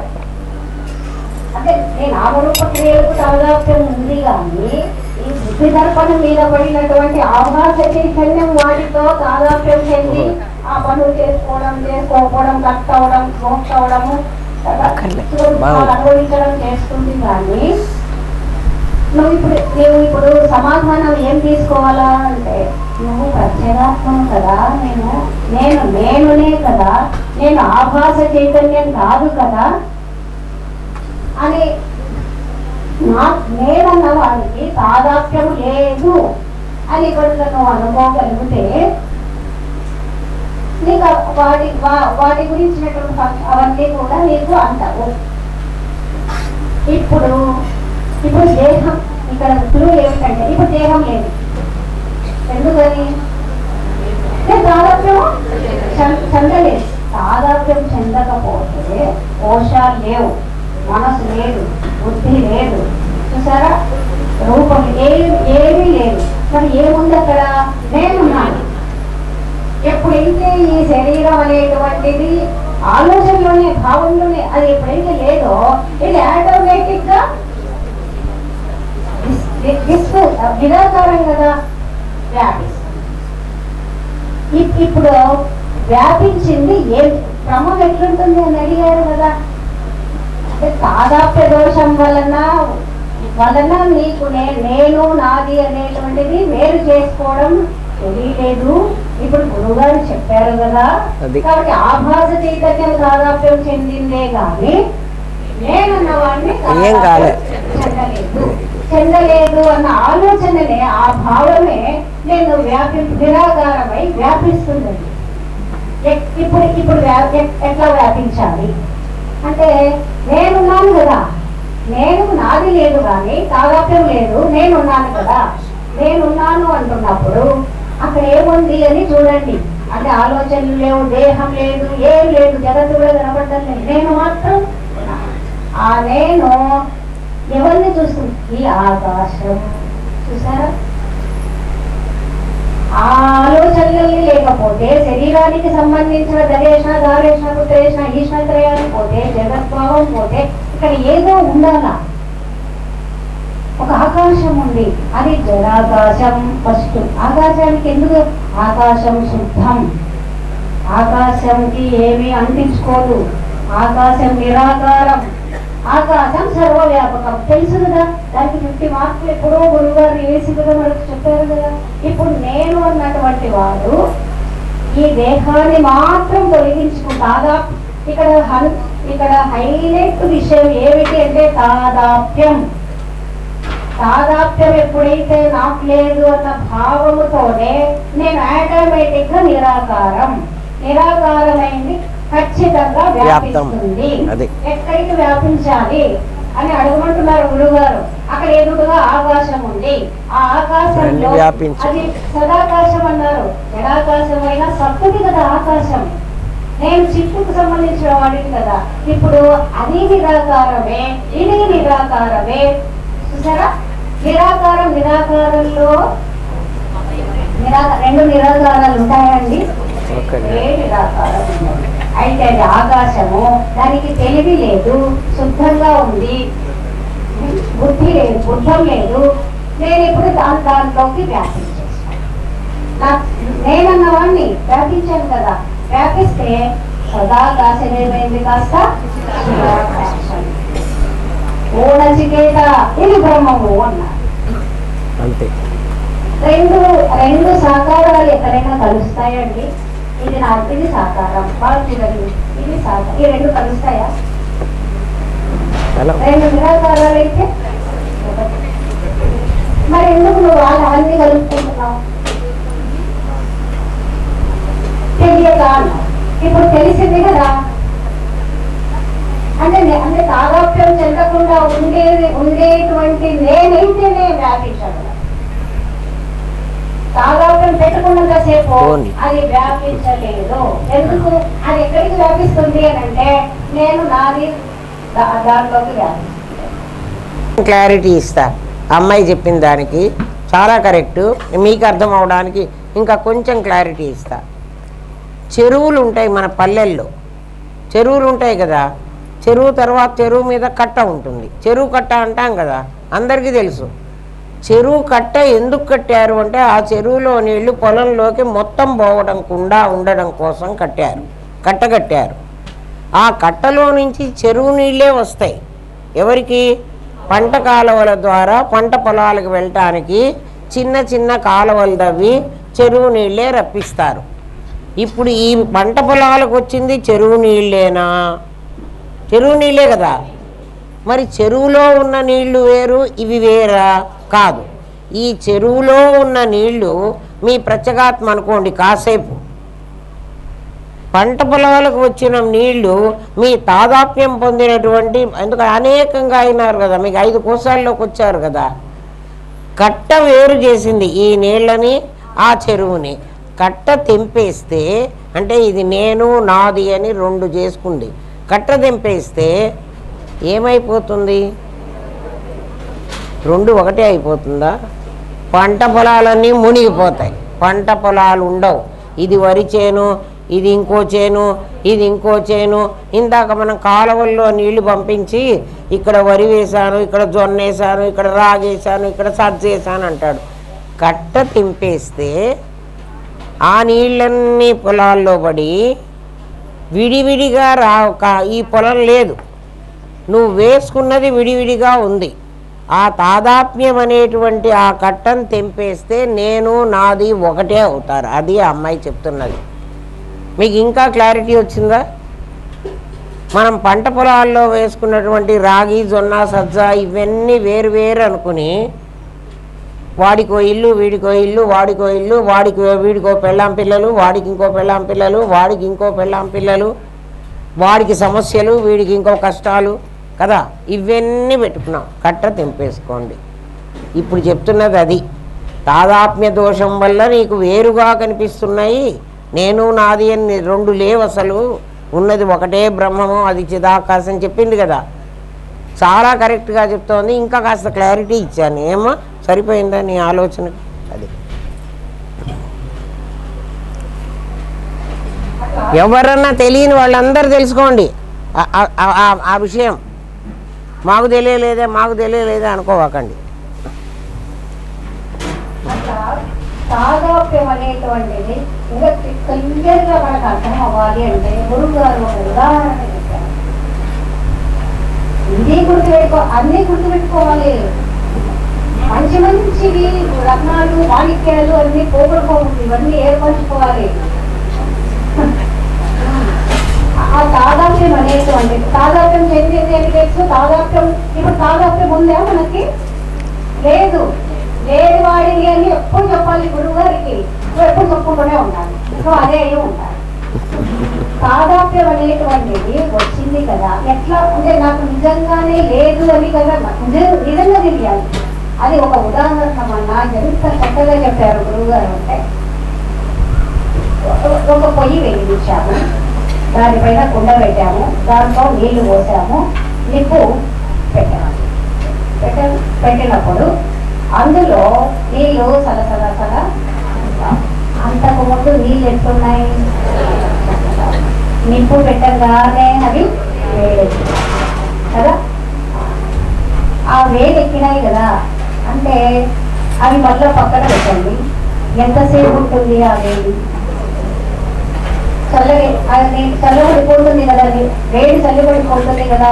అంటే నిప్పు నీళ్ళల్లోకి వచ్చి దాని కుండలు ప్లస్ నీళ్ళు లోపలి అంతా కూడా వేడి చేసింది. అది నీ తాదాప్యము. ఎంత చక్కగా చెప్పారండి. ఇది ఇంకా మనకు కనిపించకపోతే ఇంకా అర్థం కాదు. ఒక ఉదాహరణ చెప్తారు వాళ్ళు, అదే దాని గురించి కూడా అర్థం చేసుకోవాలి మనము. ఇప్పుడు ఇందులో తాదాప్యం ఎట్లా వచ్చింది అంటే ఇంతసేపు వాళ్ళు కరెక్ట్గా చెప్పారు. ఒక ఉదాహరణ కూడా ఇస్తున్నారు కదా. ఎలాగిచ్చారు? ఒక కుండ పెట్టి దాంట్లో నీళ్లు పోసి కింద నిప్పు పెట్టిన తర్వాత కుండ అంతకుముందు చల్లగా ఉన్నది, ఇప్పుడు వేడెక్కింది. కుండ వేడెక్కింది, కుండలో నీళ్లు కూడా వేడెక్కింది. అదే తాదాప్యం కాదు. ఆ తర్వాత దానికి మళ్ళీ పక్కన పెట్టండి. ఆ తర్వాత ఆ చల్లబడి ఒకటే జరుగుతుంది కదా. ఇప్పుడు నీళ్లకు అంటే శాశ్వతంగా నీళ్లు వేడెక్కున్నాయా? మంట పెట్టినందుకే కదా. ఇప్పుడు నేను కూడా ఒక ఆలోచన తీసుకుని వచ్చినందుకే కదా నేను కూడా ఈ దేవుడిగా నేనున్నాను అంటే వేడెక్కి ఉన్నాను. ఇప్పుడు మరి ఇప్పుడు గురువు గారు నన్ను మళ్ళా ఏ వాతావరణంలోకి రమ్మంటున్నారు? కొండ చల్లగా ఆ వాతావరణం. ఇప్పుడు ఆ వాతావరణంలోకి వచ్చినటువంటి వాడికి మాత్రమే బ్రహ్మ పదార్థం అర్థం అవుతుంది అంటున్నారు. కరెక్ట్. ఇక్కడ తాదాప్యంతో దోషంతో ఉన్న వాడికి బ్రహ్మం గురించినటువంటి అర్థం అస్పష్టం. ఇది నిర్ణయం చేసుకోవాలా గురువు గారి యొక్క బోధ మాత్రం అర్థం కావాలా. ఇంటికి పోయినాక మనకు అర్థం, ఇంటికి పోయినాక ఇదే ఉంటుంది. ఇంటికి పోయినాక కూడా మేము చాలా ఏళ్ల నాడే తీసుకున్నాం, మాకు రాలేదని క్వశ్చన్లు ఇస్తున్నారు. మీరు ప్రయత్నం చేసుకోవాలి. అది చెప్పు బాగా అక్కర్లే, అది చెప్పు. ఆ పిల్ల చెప్తుంది కదా, మేము తీసుకుని ఇన్నేళ్ళు అయింది మాకేం రాలేదే, మీకు ఎందుకు వస్తుంది, ఎన్నేళ్ళైనా రాదు. అది చెప్పు. చాలా ఏళ్ళ నుంచి కూడా మేము గురుగారి దగ్గరకు వస్తున్నామే, అప్పుడే మంత్రం తీసుకున్నామే, ఇంకా ఇప్పటి వరకు కూడా మాకు ఎందుకు రాలేదు అని అంటే ఈ దోషం అట్లనే పెట్టుకుంటే శంకరాచార్యులు కూడా ఇదే చెప్పారు, దోష నివృత్తి చేసుకోవాలి. ఇదే దోషం. అదే ఇంకా చెప్పాలంటే అది నువ్వు చేసుకోవాలి, గురువు గారు ఏం చెయ్యరు. దోషం ఇట్లా పీకి ఇట్లా పక్కకేసే ఈ వాటికి ఎప్పుడో ఇష్టం ఉంటే కరెక్ట్, అది చెప్పమ్మా. ఎందుకంటే మేము 11 ఏళ్ల నాడు తీసుకున్నాం, మేము 20 ఏళ్ల నాడు తీసుకున్నాం అంటే ఎన్నేళ్ళ నాడు తీసుకుంటే ఏముంది, బంగారం కొనుక్కొని బీరువాలో పెట్టేసుకుంటే నగ చేయించుకుంటే నువ్వు మెళ్ళో పెట్టుకోవచ్చు కదా. బంగారం కొని బీరువాలో పెట్టుకుంటే ఎన్నేళ్ళు పెట్టినా అట్లాగే ఉంటుంది. మేము 11 ఏళ్ల నాడు తీసుకున్నాం, నాకు ఈ మధ్య 3-4 చెప్పారట, మేము ఇన్నాళ్ళ బట్టి తీసుకున్నాం మాకేం రాలేదు, అమ్మగారు ఏదో చెప్తున్నారు కానీ అని. ఓరి మీద పరవయ్య, మీరేం ప్రయత్నం చేశారా, మీరు చేయకపోతే ఎట్లా వస్తుంది, రాదు. అందుకే బాగా చెప్తా ఉంది, బాగా చెప్పమ్మా, బాగా సుధా తిట్టింది, నువ్వు ఇంకా బాగా తిట్టు. తిట్లు కాదని చెప్పా కదా, ఇవన్నీ ముద్ద నోట్లో పెట్టి మొట్టికాయలు వేస్తా, అది బాగా చెప్తాలి.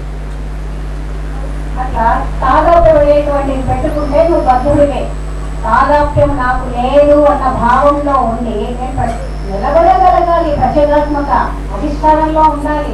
ఇప్పుడు ఆరోపితల్లోకి వెళ్ళకుండా వెళ్తున్నప్పుడు కూడా దాన్ని చూస్తూ ఉన్నవాడి అది కూడా చెప్తున్నాను. అట్లా ఉన్న ఉదాహరణ బాగా గుర్తుపెట్టుకోవాలి. తాదాప్యము పంచకోశాలతో చెందుతున్నది నా యొక్క విద్యాజ్ఞానము అని మనకు తెలియాలి. ప్లస్ ఈ కుండ ఉదాహరణ గుర్తుపెట్టుకుంటే అసలు ఎంత పర్సెంటేజ్ వరకు మనం బయటకు వస్తామండి అసలుకి నిజంగా చెప్పాలి అంటే సాధన ఇంకేం సాధన ఇంకా చేయాలన్నా అక్కర్లేదు, నిలబడి చూస్తే చాలు, అప్పుడు నీకుండా ఏం చేసుకుందో చూసుకో అన్నారు. అది పిచ్చి పిచ్చి వేషాలు వేసినప్పుడు నాకు దాని కరెక్ట్గా పెట్టుకో, అందరు చూస్తున్నారని ఆ విషయం కన్నా భయపడదాన్ని మనం సొసైటీ కన్నా అట్లా కూడా కొన్ని అలవాటు చేసుకోవచ్చు. ఈ టీచర్గా బాగా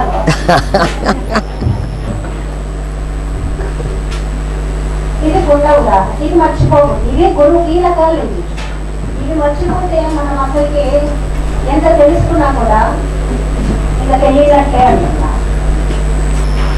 ఇప్పుడు ఏమంటున్నారంటే ఇక్కడ ఇది ఎంత చెప్పినా మన చూపు, మన దృష్టి, చూపు దృష్టి అన్నారు కదా, మనస చూసే కన్నా చూసేది కాదు, బుద్ధి చూసేది కాదు, జడాలు కదా అది, తర్వాత మనస చూసేది అది కూడా కాదు. మరి చూసేవాడు ఎవరైనారు, నేను అంటే నా కళ్ళు ముక్కులు ఏమీ లేవు అయినా అదే కదా అసలు కూడా ప్రత్యేగాత్మ ఆ లెవెల్లోనే ఉండి మాట్లాడుతున్నాం. అక్కడ నువ్వు నీ చూపు, మన దృష్టి చూసారా, ఆ దృష్టి ఎప్పుడూ కూడా నీ దగ్గరవే మనం అప్లై చేసింది కాదు, ఇంట్లో మన దృష్టి కోణము ఆ ఖాళీలో దృష్టి ఎవరిది, ఇప్పుడు మీరే అని చెప్పుకున్నా నేను అని, నాది కాదు, నాదికి చూసేది లేదు, నేను కదా.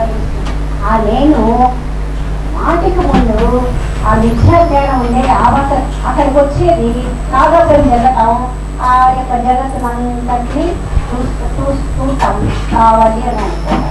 ఇది చూపు. ఇప్పుడు ఏమంటున్నాడు, నేను ప్రత్యేగాత్మ దగ్గర ఉన్నా, అర్థమైంది కదా, అర్థం కాలేదా, అర్థమైందని ఇంకా ఉన్న కూడా గురుగారు మనకు అర్థం ఏ చోట్ల ఉంటుంది, శబ్దం ఇది అర్థం నీకు లోపల ఆ పదానికి కరెక్ట్ గా. అందుకే శిష్యుడు చెప్పారు కదా, ఊహాపోహ విచక్షణ సంపన్నుడు, విద్వాన్ మేధావి ఊహాపోహ విచక్షణ సంపన్నుడే ఉన్నాడు అంట శిష్యుడు. మనం ఏం లేకుండా వచ్చాము. అసలుకి నిజంగా చెప్పాలంటే ఫస్ట్ ఫండమెంటల్లో నిత్యానిత్య వస్తు వేగము, సమాధి శక్త సంపత్తి ఇవన్నీ చెప్పుకున్నామే ఉన్నాం. అవి ఆల్రెడీ నువ్వు ఎక్కడైనా ఇది తెలుసుకొని వచ్చి మనం గురుగారి దగ్గరకు వచ్చి కావట మనం ఏమి లేకుండా వచ్చాం. ఇంకా ఎంత మనకు గురుగారి యొక్క అనుగ్రహమో మనం ఈశ్వర సంస్థానం అద్వైత వాసనలో మనకి తెలియదు. నిజంగా ఈ గురుగారి చేతిలో పడ్డామని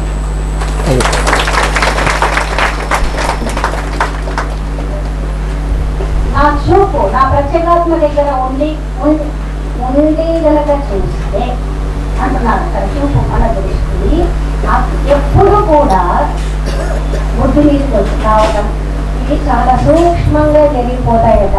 బుద్ధి మీదకి రావడము ఆటోమేటిక్ గా ఆ ఖాళీలో ఉన్న పదార్థాలన్నింటినీ చూసుకుంటూ కూర్చోవడము. చూస్తున్నామా ఇప్పుడు ఇక్కడ జగత్తులో ఎన్ని ఉన్నాయి పదార్థాలు చెప్పండి? అనేక ఉన్నాయి కదా. ఎంతమంది చూస్తున్నారు అంటున్నది నా యొక్క విద్యా జ్ఞానం, నా ఆభాస ఆ మాట అంటున్నారు. ఎప్పుడు ఈ ఖాళీలో ఎంతమంది చూస్తున్నారు అని ఒకటి అన్నది. రెండవది ఏమంటున్నదట, నా లోపల బయట చూస్తే ఎంతమంది ఉన్నారు అని, నా లోపల చూస్తే నా ఆలోచనలు అంటే ఇక్కడ ఆకాశం మీద ఈ పదార్థాలు వేసింది. ఇంతసేపు బ్రహ్మం గురించి అది కాదు కదా చెప్పుకోయింది. మనము నిరాకారంలో ఉన్నాను కదా. కానీ మాటికి ముందు మళ్ళా నా ఆవాస చైతన్యము ఈ ఆకాశంలో పదార్థాలను చూసుకోవటం, నా లోపల అయితే కనుక ఆలోచనలన్నిటినీ చూసుకోవడం, ఆలోచనలు ఆకారాలు, ఆకారాలు ఇవి తప్ప ఏమన్నా ఉన్నాయండి? ఇవి రెండే నువ్వు వదిలేస్తే నువ్వు బ్రహ్మం. అప్పుడు నా మిథ్యా జ్ఞానం దగ్గర నుంచి కనుక నా ఆలోచనలు నా లోపల ఆకాశం ఉంది కదా, లేదా ఉంది కదా, ఆకాశం మీద నా ఆలోచనలు, నా ఇండివిజువల్ ఆలోచనలు అంటే నా భార్య తాలూకు, నా ధనం తాలూకు, నా పుత్రుడు తాలూకు, అంటే మూడే ఉన్నాయి. బయట చూస్తే వాటి తాలూకు పదార్థాలు, అక్కడ పదార్థాలు, ఇక్కడ ఆలోచన. ఈ అక్కడ అది డస్ట్, ఇక్కడ ఇది డస్ట్. ఆ మూడే ముళ్ళేసుకున్నావు నువ్వు. ముళ్ళవే హృదయ గ్రంథి, విష్ణు గ్రంథి. నీ మంగళసూత్రం ముళ్ళు 3 ముళ్ళు ఏమన్నారే బాగా గట్టిగా. అది కూడా చెప్పేయి.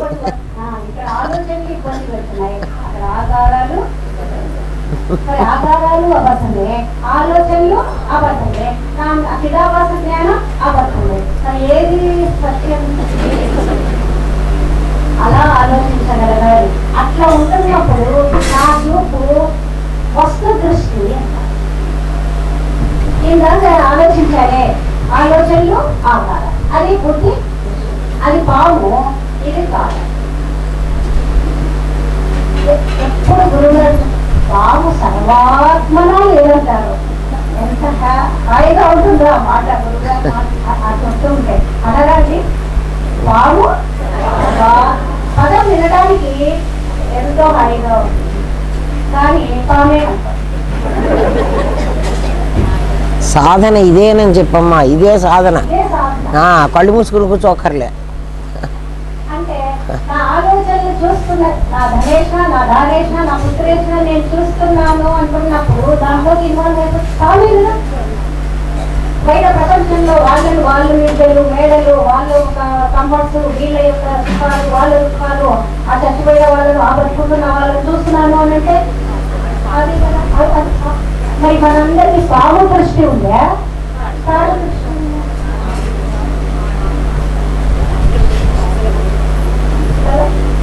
ఉన్నది తాడు, చూసేది పాము.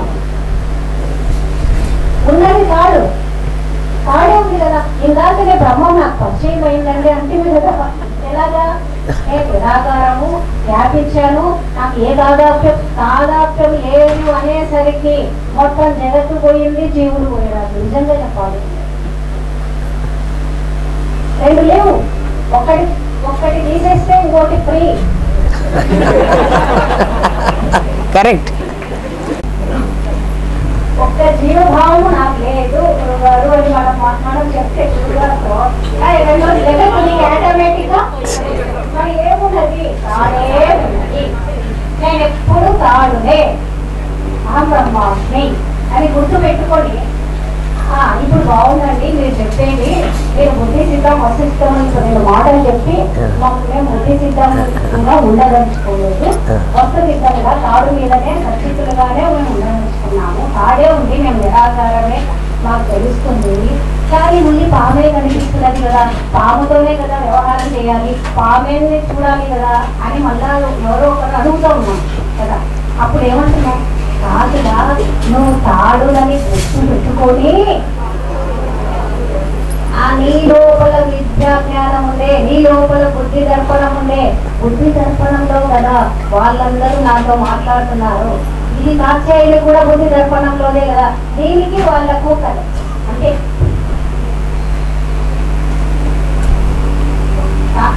కాత్యాయుడికి కొన్ని ఫంక్షన్స్ ఉంటాయి, కాత్యాయుడికి ఒక బుద్ధి ఉంటుంది. అది వాళ్ళతో వాళ్ళు కూడా నిజంగా చెప్పాలంటే వాళ్ళది కూడా విద్యా జ్ఞానమే కదా. ఒక విద్యా జ్ఞానము ఈ విద్యా జ్ఞానము రెండు మాట్లాడుకుంటున్నాయి ఇక్కడ.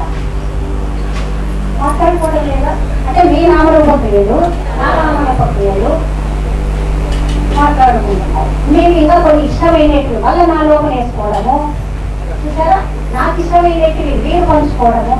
ఎప్పుడు పాము మీదనేనా మన దృష్టి. ఎన్ని బిల్డింగ్లు కట్టారు మీరు, నేను ఇంకా ఒకటే ఇంకా రెండోది కూడా మా అబ్బాయి రేపు పొద్దున బాగా సంపాదిస్తే కట్టుకోవాలనుకుంటున్నాను. ఇప్పుడు ఇద్దరు కూర్చొని ఏం మాట్లాడుకుంటూ ఎప్పుడు చెప్తారు గురువుగారు, ఇద్దరు కూర్చొని మాట్లాడుకుంటే మనకు అర్థం అవుతుంది ఇలా. ఇద్దరు కూర్చొని మాట్లాడుకుంటే ఏమర్థం, వాళ్ళు విద్యాజ్ఞానంలో ఉన్నారు, విద్యాజ్ఞానంలో ఉన్నారు, రెండు విద్యాజ్ఞానాలు మా గురువుగారు లేవని చెప్పారు అని మనము ప్రతిపత్మ దగ్గరే ఉంది అంటే వస్తు దృష్టి పెట్టుకొని వాళ్ళని చూడడం నేర్చుకోవాలి అంతే. అంటే నాకు నా నామరూప క్రియలతో అవసరం లేదు అన్న వాడికి ఆ స్టెప్ వస్తుందటండి. నాకు నా నామరూప క్రియలతోనే పని ఉన్నప్పుడు మరి వస్తు దృష్టి పెట్టుకుందామా, బుద్ధి దృష్టి పెట్టుకుందామా. వస్తు సిద్ధం బుద్ధి సిద్ధం అన్న పాఠం కూడా బాగా చాలా విన్నాం కదా. ఈ రోజు కూడా మనకు వస్తు దృష్టి రాకపోతే గురువు గారికి మనం ఏం గిఫ్ట్ ఇచ్చినట్లయింది. ఈ రోజు నుంచి అయినా మనం బిహేవియర్ మారాలి, అది మారాలి. ఇన్నాళ్ళ బట్టి వస్తుంటే కొంచెమైనా మార్చుకోవాలి. అది చూడగానే వీళ్ళు రామనాథం గారి పిల్లలు అనిపించాలి. అది మీరు గమనించారో లేదో, కొంతమందిని చూడగానే వాళ్ళు బ్రాహ్మిన్స్ అయి ఉంటారండి అని మీరు అంటారు కదా. ఏం చూసి అంటున్నారు? వాళ్ళ బిహేవియర్లో అట్లా ఉంది. ఎందుకంటే వాళ్ళు మాట్లాడే మాటలో, వాళ్ళు చేసే నడవడికలో, వాళ్ళు నడిచే నడతలో కదా, అంతేగాని వాళ్ళు వేసుకున్న నగల్లో లేదు. చూడగానే ఎట్లా వాళ్ళు బ్రాహ్మిన్స్ అని మీకు అనిపిస్తోందో, లేకపోతే వీళ్ళు ఇంకొక జాతి వాళ్ళు అని మీకు అనిపిస్తోందో, వాళ్ళు చూడగానే వీళ్ళు మన వైశ్యాసేనండి అంటారు నాతో. మన వైశ్యాసే అంటే ఏం చూసి అంటున్నారు మీరు? వాళ్ళ బిహేవియర్ చూసి మీరు ఇట్లా వీళ్ళు రామనాథం గారి పిల్లలే అనగలగాలి. ఇక్కడికి ఎంతమంది వచ్చారు అని కాదు. కాబట్టి అట్లా మన బిహేవియర్ మార్చుకోవాలి. అది దానన్న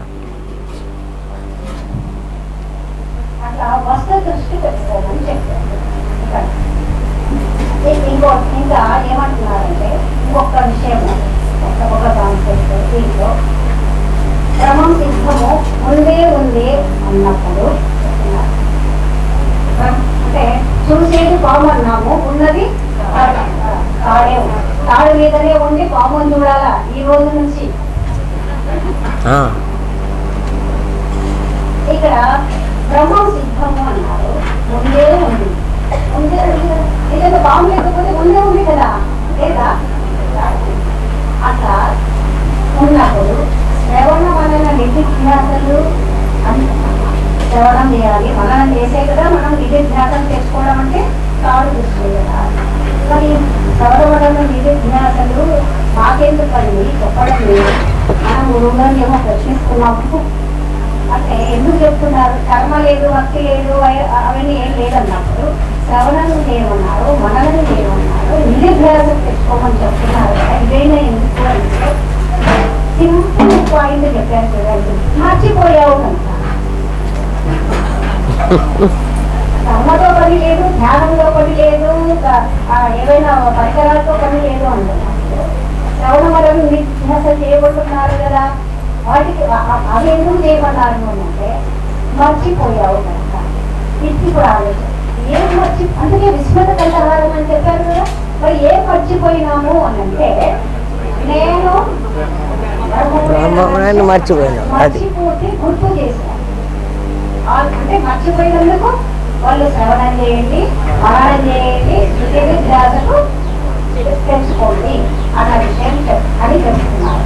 దాంట్లో అది మర్చిపోతేనండి, ఏది మర్చిపోతే బ్రహ్మముల గురించి, బ్రహ్మము నేనేనన్న సంగతి మర్చిపోతే ఏం జరిగిందండి అని అంటే చీకట్లో పడిపోయింది.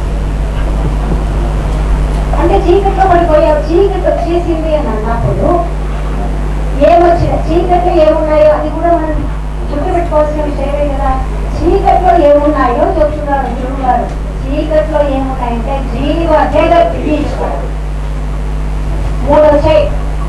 ఒక్క బ్రహ్మ పదార్థం నేనేనన్న సంగతిని మనం మర్చిపోయి ఉండడం వల్ల మూడు వచ్చాయి. ఒకటి కరెక్టా, మూడు కరెక్టా? మూడు కరెక్ట్. 30 కరెక్ట్. నిన్నటి దాకా మూడే కరెక్ట్ అని కదా ఇప్పుడు ఇంత కోపం వచ్చింది. నిన్నటి దాకా మూడు కరెక్ట్ అని బట్టి కదా వ్యవహారం. అందరూ మూడు కరెక్ట్ అని బట్టి కదా. ఒకటి కరెక్ట్ అంటే ఇప్పుడు ఒకటి అంటున్నారు, నిన్ననేమో మూడు అన్నారు కదా. అంటే ఆనందధామంలో కూర్చుంటే మాత్రమే ఒకటి కరెక్ట్, బయటికి పోతే అది కదా. అది మనం అట్లాగే ఉందాం.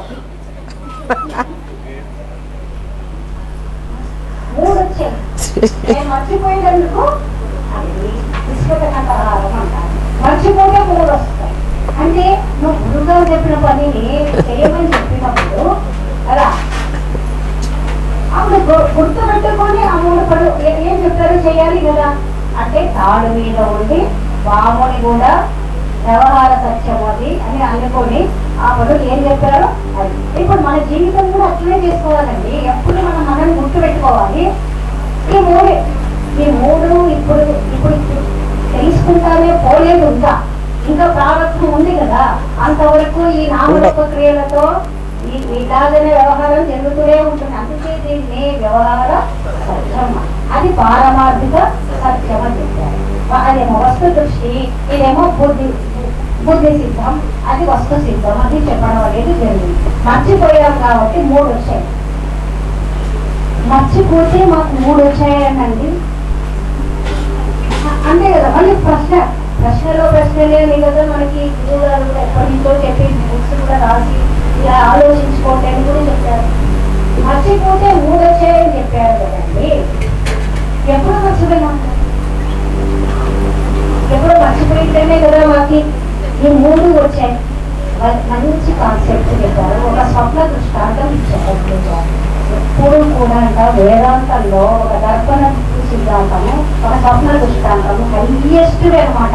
అవి నిలబెట్టుకున్నామంటే ఎక్కడైనా మనకు భయం లేదు, భయమే లేదంటారు. అంత మంచి బోధ చేస్తే మనకి మనం అది నిలబెట్టుకోవాలి కదండి. స్వప్నాన్ని దృష్టాంతం ఇస్తున్నాను. మర్చిపోయాను అన్నాను కదా. మర్చిపోయావు కానీ నీకు విషయం క్లియర్గా తెలిసేలాగా ఈ విషయంలో పండుకున్నావు. రాత్రి పడుకున్నావు. నిద్ర ఎప్పుడు వచ్చింది అని అంటే అదంతా మళ్ళీ ప్రాసెస్. నీ ఇంద్రియాలన్నీ లోపలికి లాక్కుని పోయి అదంతా నీకు మనకు తెలుసు. పడుకున్న తర్వాత 2 మైనస్ అయినాయంలో అక్కడ నిద్రలో 2 మైనస్. ఇంతసేపు నేను నామరూప క్రియలతో నాది నేను అని బాగా తాదాప్యం చెంది జీవత్వం నా ఇల్లు నా వాళ్ళు అనుకున్నదంతా ఆ జీవత్వం లేదు. పడుకుంటే లేదు. ఆ తర్వాత జగత్తు లేదు. 2 లేవు మనకు. ఎప్పుడు 2 లేవు. ఉన్నాయా? ఆ 2 మైనస్ అయిపోయింది. ఆ 2 ఎప్పుడైతే మైనస్ అయిపోయినాయో కదా అప్పుడు ఆడ సుషుప్తి అన్నారు. ఆ సుషుప్తి సరే, ఈ విషయం కూడా మనకు తెలుసు. మెల్లిగా మెల్లిగా ఇప్పుడు కొన్ని అంచెలంచెలుగా పాఠం వింటే ఇప్పుడు స్వప్న జ్ఞానం అంటే బాగుంటుందేమో అనుకుంటున్నా. స్వప్న జ్ఞానం ఉంది కదా అక్కడ కూడా, లేదా అండి? అప్పుడు ఇటు తిప్పుతుంది, ఏ పాఠాలు నేర్చుకున్నాం అక్కడ కూడా. నువ్వు ఏమో ఇంటింటి అన్నమంది రాత్రి తిన్నావు, ఏదో ఒకటి అడిగిస్తున్నది నేను ఆదినంతకి చూసాను అంటే అది మాత్రం అంత లోపల నుంచి, జ్ఞానం లోపల నుంచి మెల్లిగా నీలాంటి వాడిని ఒకటి తయారు చేసి, నాలాంటి ఒక జీవుని తయారు చేసింది అక్కడ. గురుగారు లండన్లో తిరుగుతున్నావు అనేది ఒక విషయమో చెప్పారట. ఇంకొకటి నీకు పాము గడిచింది కదా, అది కూడా అవి రెండు గురువు గారు చెప్పిన విషయాలు. నాకు ఈ 15 ఏళ్ల కిందట ఒకసారి నందమ్మ అంటే ఒక పుస్తకం ఇచ్చింది నాకు, రాబా అని, స్వామి రాబా అని. ఇంకే పుస్తకంగా చదివాను. అది చదవక ముందే అంటే అప్పుడు కళ వచ్చిందనమాట. హిమాలయ ప్రదేశాలకు వెళ్ళినట్టు అప్పుడు గురుగారి కళలు కూడా చాలా వచ్చేటువంటి, నిజంగా ఈ పొద్దు చెప్తున్నాను. అలా వచ్చేది 15 ఏళ్ల కిందట. అవి అట్లా కళలలోనే ఒక అంటే హిమాలయ పర్వతాలు నేను చూడలేదు అసలు. మొత్తం భారతదేశంలోనే ఉన్నాయి కదా హిమాలయ ప్రదేశము. అది ఆ కళని ఇప్పుడు నేను ఇట్లా దేనికి షూట్ చేస్తున్నాను అనమాట. అక్కడ ఖచ్చితంగా ఒకటి ఏదో ఒక మంచు కొండలలో ఒక గుడి కూడా ఉంది. ఆ గుడిలో ఒక ఈశ్వరుడు కూడా ఉందని మేమేమో అయితే నాకేం తెలుసు, బుక్లో అయితే నేను మళ్ళీ క్యారీ చేస్తున్నాను. అక్కడ ఒక గుడి ఉందట, ఆ గుడిలో ఒక దేవుడు ఉన్నారు. ఆ గర్భగుడిలోకి నేను వెళ్ళి దర్శనం చేసుకుంటున్నాను. అందులో చేసుకుంటున్నప్పుడు అక్కడ గర్భగుడి నిండా పాములే ఉన్నాయండి. అన్ని పిల్ల పాములు, చిన్న చిన్న పిల్ల. అవన్నీ మనం బైక్ చేయడానికి, పాటేయడానికి రెడీగా ఉన్నాయి. అక్కడ నేను స్టెప్ పెట్టి వాటిని ఏమీ కదిలించకుండా, ఎంత సాధారణ చూడండి కళలో కూడా, అంటే వాటిని ఏం చేయకుండా మెల్లిగా అక్కడ కాలు పెట్టి దేవుడి దర్శనం చేసుకోవాలా. భయం ఉంది, అన్నీ ఉంది అక్కడ మొత్తం మీద. ఇప్పుడు ఆ కళ అంతా కూడా నన్ను నాలాంటి అది నాకు వచ్చిన కళ, దాన్ని నేను ఎట్లా తీసుకున్నాను అనేది చెప్పుకోవడం జరిగింది. ఇప్పుడు ఆ కళలో నన్ను నేను సృష్టించుకున్నాను, హిమాలయాలను సృష్టించాను, ఒక గుడిని సృష్టించాను, ఒక ఈశ్వరుని సృష్టించుకున్నాను, పాములు కూడా ఉన్నాయి కదా. ఇప్పుడు అక్కడ మూడు వచ్చాయా లేదా? ఒక జీవుడు వచ్చాడు, నాలా ఒక జగత్తు వచ్చింది. జగత్తు వచ్చిందండి, జగత్ ఏది? ఒక గుడి, అందులో ఒక పాములు చూసారా? ఒక ఇప్పుడు జీవుడు వచ్చాడు, ఒక జగత్తు వచ్చింది, ఒక ఈశ్వరుడు. నేను ఎందుకు పోతున్నాను? నమస్కారం పెట్టుకొని ఏమో పొందాలని. ఈశ్వరుడు అంటే నాలో ముగ్గురు వచ్చారా లేదా అంటే నేను నా పడుకుంటే రెండు లేవు. ఇక్కడ బాగా ఆలోచిస్తాను. గురువుగారు కూడా మనకు సమాధానం చెప్తారు బాగా. మనం పడుకుంటే నాకు నేను నా జీవత్వం, నా జీవత్వం మైనస్, ఈ ప్రపంచంలో నాకు రిలేషన్ ఏదో ఉంటుంది అది కూడా మైనస్ చేసుకున్న తర్వాత ఆ జ్ఞానంలో నుంచి ఒక జీవుడు, ఒక జగత్తు, ఒక ఈశ్వర వచ్చిందా? ఇప్పుడు దానికి అలవాటు చేశాను, ఏం చేసుకున్నాను, అదంతా అయిపోయింది కదా. మళ్ళీ తిరిగి ఇప్పుడు బయటకు వచ్చామా? వచ్చిన తర్వాత అది కళ అని ఎవరు చెప్పారన్నారు? అక్కడ కూడా గురువు గారి యొక్క మాటనే మళ్ళా నాకు ఇప్పుడు కళ అట్లా వచ్చింది, కళ కన్నాను కదా, ఇలాంటి సృష్టించాను కదా, ఇవన్నీ ఇప్పుడు అది నిజమా? ఇప్పుడు నాకు మెలకు వచ్చిన తర్వాత అది అబద్ధం అయిందని అందరికీ మనందరికీ తెలుసు కదా. మరి ముగ్గురిని సృష్టించింది నా జ్ఞానం. నాకు అప్పుడు శరీరం కూడా లేదు, శరీరం లేదు అక్కడ. శరీరం నిరాకారంగా ఉన్న జ్ఞానంలో నుంచి చూసారా? మరి నిరాకారం అక్కడికి తీసుకుంటే నిరాకారమైన జ్ఞానం సత్యము, అది నిర్వికల్పం, అది సంకల్పం. చూసారా? అక్కడ సాకారాలు వచ్చాయి, ఇక్కడ నిరాకారంగా ఇట్లా తీసుకున్నా అక్కడ కరెక్ట్గానే అనిపిస్తున్నది. మరియు జాగ్రత్త అవస్థలోకి వచ్చిన తర్వాత నాకు నేను ఏం చెప్తున్నాను? కళ అబద్ధమని చెప్తున్నా. అందరి యొక్క దృష్టిలో మీ కళ మీరు వేసుకోండి, నా కళను అట్లే దేవుడి కళ వాళ్ళకు సమాధానం చెప్పగలగాలి. ఇప్పుడు నేను జాగ్రత్త అవస్థలోకి వచ్చాను కదా, అక్కడ 3 మైనస్ చేశాను నేను. ఎక్కడ? స్వప్నంలో ఒక జీవుణ్ణి, ఒక జగత్తును, ఈశ్వరుని మైనస్ చేసేసాను. మీ జాగ్రత్త అవస్థలో ఇప్పుడు ప్రజెంట్ నేను అంటే ప్రత్యేగాత్మగా ఉంది చూసారా, అంటే నిరాకారంగా ఉంది. నా కాత్యాయని ఒక జీవత్వం ప్లస్ ఈ జగత్తు, ఈ ఇద్దరి మధ్యలో జరిగే కొన్ని గుళ్ళు గోపురాలు ఎక్కడెక్కడ జరిగినా తెలియలేదండి. ఆ 3 కూడా ప్రజెంట్ ఇప్పుడు నాకు చీకటి, అబద్ధం, అది సత్యం కాదు. ఎవరు సత్యం? నేను సత్యం. ఇలాగా మనము అమ్మ ఈ మాటకి ఇంకా కొంచెం క్లారిటీ ఇస్తా. అమ్మాయి చాలా కరెక్ట్గా చెప్పింది. తన కళలో తను ఒక ఈశ్వరుడి గుడి, ఒక హిమాలయ పర్వతాలు, ఆ కిందంతా పాములు, ఆ పాముల్ని దాటుకుంటూ వెళ్ళాలి అని చెప్పింది కదా. కాత్యాయని అనే అమ్మాయి పడుకుని నిద్రపోతున్నప్పుడు అంటే దాని ఆభాస జ్ఞానం దీన్ని సృష్టించింది. దేన్ని? ఈ కళలో, మీ కళలో, అమ్మాయి కళలో అది వచ్చింది, మీ కళలో ఏది వచ్చినా సరే మీ ఆభాస జ్ఞానమే సృష్టించింది, ప్రత్యేగాత్మ సృష్టించలే. ఇప్పుడు ఈ శరీరం బయటకు వచ్చింది, కళలో నుంచి బయటకు వచ్చిన తర్వాత కాత్యాయని అనేటువంటి ఒక పేరు ఇప్పుడు ఈ అమ్మాయి దగ్గర ఉన్నది ఆభాస జ్ఞానమే. కళ్ళలో వచ్చింది ఆభాస జ్ఞానమే. ఇప్పుడు ఈ అమ్మాయి ఆభాస జ్ఞానం కళలో ఈ బ్రహ్మము, అదే శివాలయము అవన్నీ సృష్టించింది కదా. అట్లా ఈ అమ్మాయికో భర్త, ఈ అమ్మాయికో పిల్లలు, ఈ అమ్మాయికి ఎదురుగా ఇరుగు పొరుగు వాళ్ళు, నందమ్మ అంటే పుస్తకం ఇవ్వడం, అట్లా అంటే జగత్తు కదా. ఇక్కడ గురువుగారి దగ్గరికి వెళ్ళడం, గురువుగారి పూజ చేసుకోవడం, ఇవన్నీ కూడా ఇప్పుడు జరుగుతున్నది. ఇదంతా అమ్మాయి కళ. ఎవరికి? ఆ అమ్మాయి ప్రత్యేగాత్మకి. కాత్యాయని శరీరానికి ఎట్లా అయితే కళ వచ్చి ముగ్గురిని సృష్టించిందో ఇప్పుడు ఈ మెళుకువ, ఇది జాగ్రత్త అంటున్నారు. ఇది జాగ్రత్త కాదు, కఠోపనిషత్తు అదే చెప్పింది. ఉత్తిష్టత జాగ్రత్త ప్రాప్యవరాన్ని బోధత. లేవరా నాయన, మెళుకువ తెచ్చుకో, కల్లో కాదు ఇక్కడ మెళుకువ తెచ్చుకో కదా. ఇది చెప్పేవాడి దగ్గరికి వెళ్ళి చెప్పించుకో, అక్కడ రామనాథం గారు చెప్తున్నారు పో అని చెప్తోంది. ఇప్పుడు అర్థమైందా? అది ఎట్లా అబద్ధమో ఇది ఎట్లా అబద్ధం కావాలి, అది ఆ అమ్మాయి చెప్తున్నది. మీకు ఇప్పుడు క్లారిటీ వచ్చింది. ఆ కాత్యాయని ఇవాళ చెప్పే పాఠంలో మీకు చాలా తెలిసి ఉంటుంది. నేను ఇన్నేళ్ళ పెట్టి చెప్పింది తెలియకపోతే. అట్లా కాదు అంటే టీచర్ చెప్పింది, ప్రొఫెసర్ చెప్పింది తెలియకపోవచ్చు. మీ కొలీగే, మీ సిపిఎల్ చెప్తాడు అనుకో, హే వీడు మనలాంటి వాడే, వీడు చెప్పాడు, ఇది బాగా అర్థమవుతుంది మీకు నేను చెప్పిన పాఠం కంటే.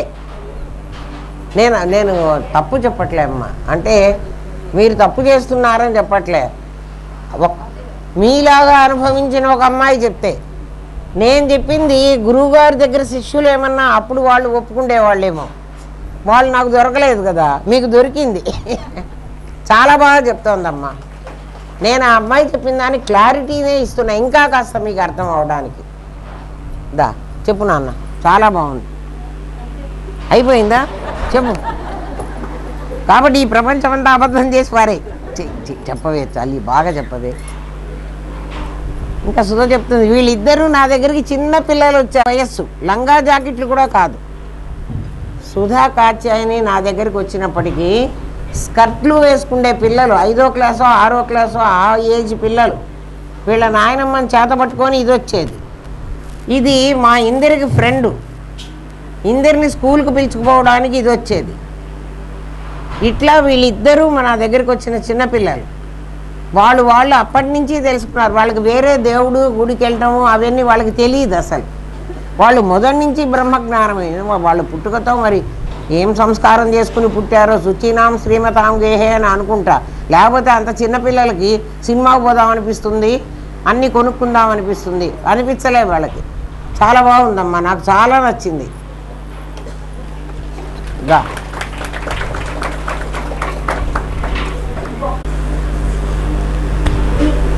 నేను ప్రత్యేకంగా ఉంటే దాదాపు దోషం నాకైతే ఎప్పుడైతే లేకపోతే నేనుగానే ఉన్నాను. నా ఎదురుగా అవకాశం ఉంది అన్నాను. అది నిరాధారమే. ఇది ఎప్పుడు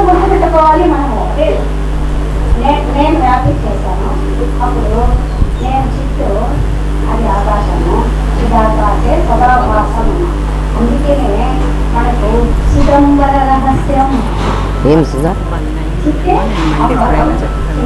నువ్వు చెప్పేస్తే వాళ్ళు పూజ చేసుకుంటారు, 2 గంటలకు భోజనం చేద్దాం. నేను తర్వాత చెప్తా, నువ్వు చెప్పమ్మా. ఏం చెప్పు? సరే చెప్పు నాన్న. నేను చిత్త అయినప్పుడు అది పక్క అయినప్పుడు సచితులే ఉన్నాయి.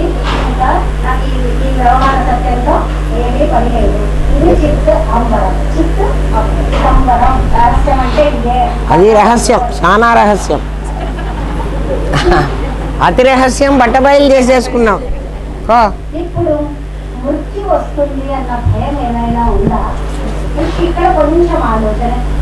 మృత్యు అనేటువంటిది నా చిదాభాస జ్ఞానంలో ఒక ఆలోచన. జన్మ కూడా ఆలోచననే, మృత్యువు కూడా ఆలోచన. మరి ఆలోచనలన్నీ ఎక్కడ పడేసాం మనము?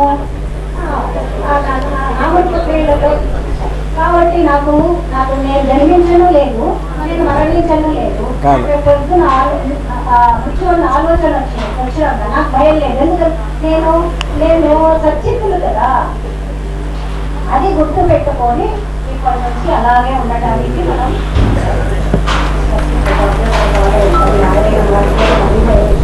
ఓం బ్రహ్మణేభ్యో శుభమస్తు నిత్యం లోకా సమస్తా సుఖినో భవంతు. ఓం పూర్ణమదః పూర్ణమిదం పూర్ణాత్ పూర్ణముదచ్యతే పూర్ణస్య పూర్ణమాదాయ పూర్ణమేవావశిష్యతే.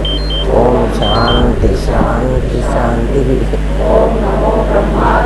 274 హార్లిక్స్ తాగాం కదా.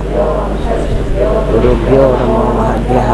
సర్వోపద్రవరహిత ప్రజ్ఞానఘనః ప్రత్యగర్థో బ్రహ్మైవాహమస్మి బ్రహ్మైవాహమస్మి బ్రహ్మైవాహమస్మి.